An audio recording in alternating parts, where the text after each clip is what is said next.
Okay, so here we're going to learn about some stories from Nepal. Our learning intention is to learn about the real life stories from Nepal to better understand the people, and we'll do some tasks in class to help us out with this as well. It's important that we understand who the Nepalese people are, what their normal life is like, so that we can understand the impact that ecotourism has had on their lives and how just having Mount Everest as a part of their country or their wherever particular place they are from, um, has changed their way of life. Because it's hard for us to understand living in New Zealand how that would change things completely. Okay, and it's unlikely that any of us have been to Nepal. Right, so this is a story. It was written in 1999, so that is 18 years ago. Right. And this person has written it, and it's obviously been translated into English. So if there's something that doesn't quite make grammatical sense, just let that go and just sort of listen to the actual story. Okay, so this is written by a guy named Deepak. He is from Kathmandu in Nepal, and he wrote it in 1999. He said 80% of people in Nepal are farmers. 60% of the farmers are under the poverty line, which means that 48% of farmers are very poor. They cannot produce enough grains to live. Also, they are not educated, and they believe children are blessings of a goddess. So we have got 2.5% of population growth. That means that the population doesn't grow very fast.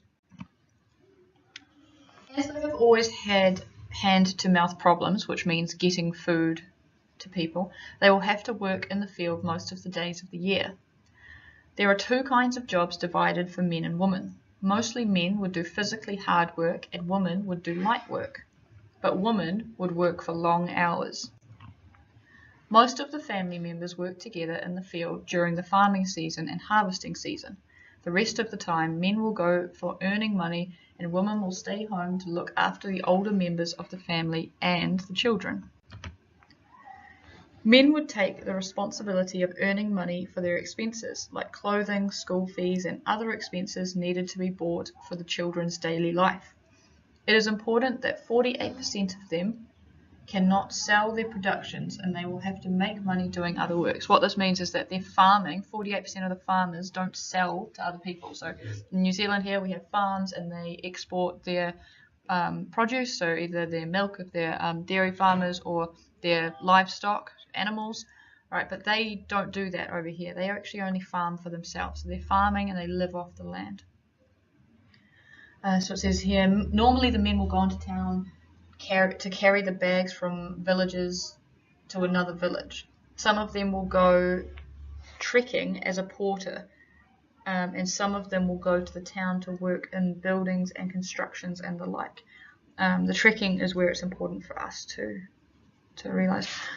They make some money and they go back home to fulfill the needs of their family.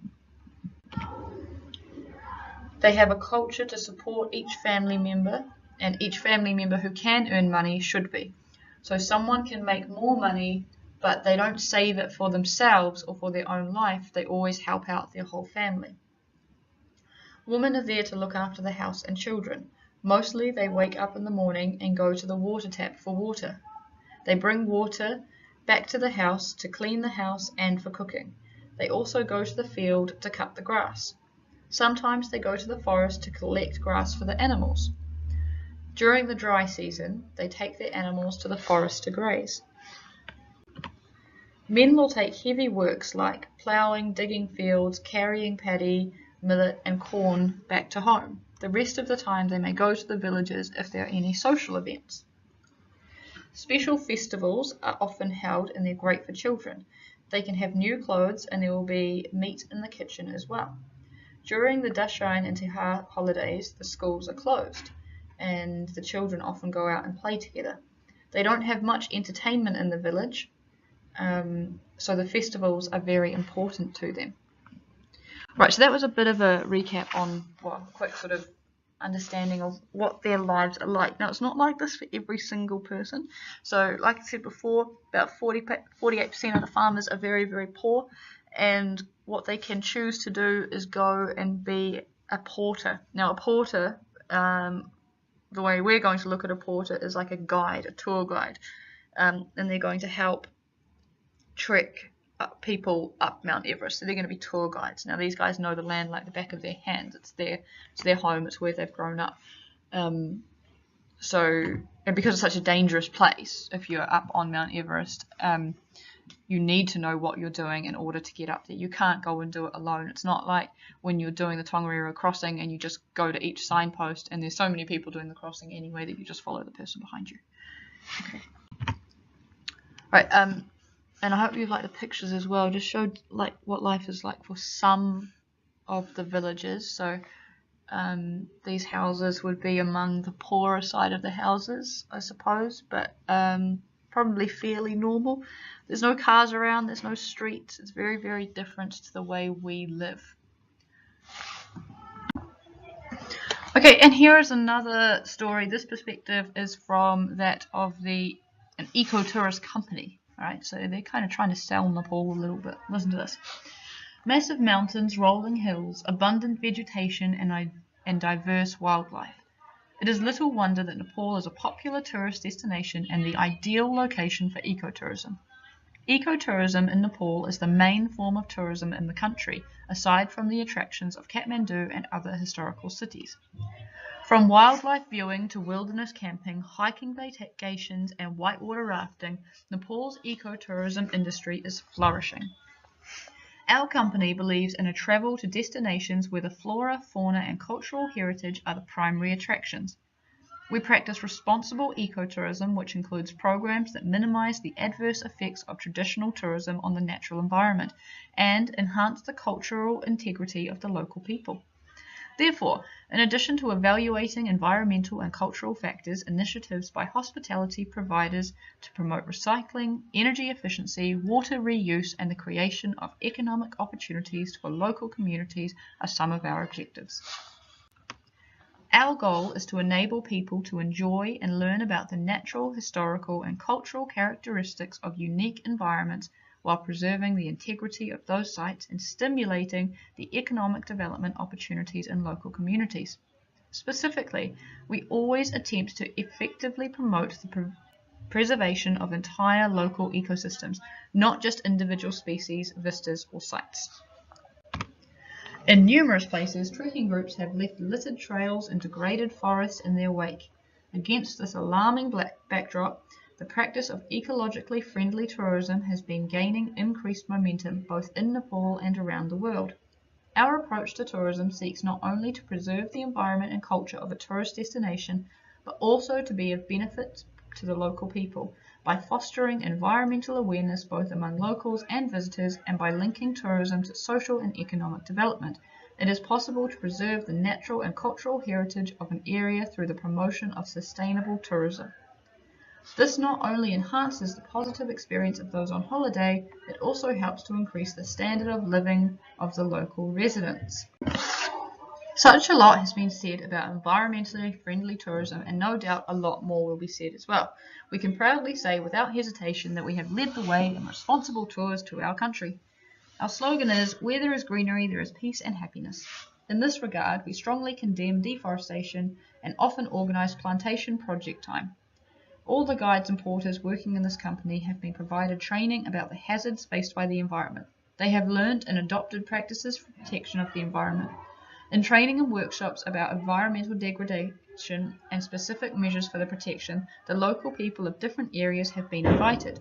These programs provide awareness to the local community about sanitation, hazards of deforestation, preservation of ecosystems, maintain cleanliness and hygiene, and so on.